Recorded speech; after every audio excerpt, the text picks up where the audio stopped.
Hey there, friends, and welcome back to another 3-Minute Thoughts. My name is Derek, and in the next 3 minutes, we're going to take a look at 2 Samuel chapters 19 through 21. In 2 Samuel chapter 19, we see David's return and a divided nation.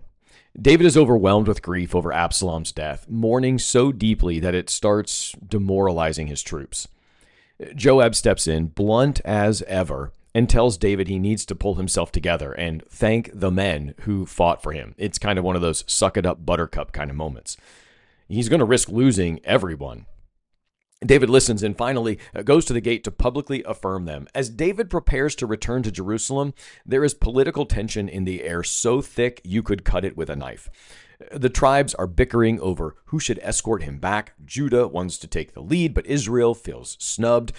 On his journey, David shows mercy to the man who cursed him earlier and restores Mephibosheth after learning that Ziba had misrepresented him.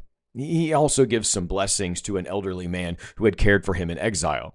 The chapter ends with old tribal rivalries bubbling back up, hinting that peace may not be as easy as he thought. Then as we move into chapter 20, there's increased rebellion. Just when things seem to be settling down, another uprising erupts. A man named Sheba stirs up the northern tribes and declares, "We have no share in David," essentially trying to split Israel yet again. David sends a man to rally some troops, but when he's slow to act, Joab steps in, and he does so violently. He murders another man and takes command. Joab and his men pursue Sheba to the city of Abel. A wise woman from the city negotiates, and the people cut off Sheba's head and toss it over the wall to end the siege. Who said that the Bible is like G-rated? This stuff is pretty intense.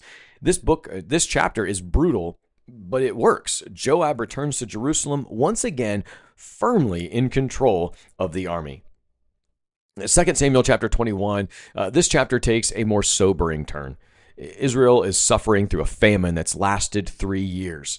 David seeks the Lord and discovers it's because of Saul's unatoned sin. To make amends, David allows the Gibeonites to execute 7 of Saul's descendants. It's a heavy act, but it brings justice and ends the famine. The end of chapter 21 returns to battles with the Philistines, where David grows too weary for himself to fight. His men insist he no longer go into battle so that the lamp of Israel will not be extinguished. Several of David's warriors are highlighted here throughout this chapter, including one who slays a giant, showing us the torch is being passed to the next generation of heroes. That's it for today. Be well, friends.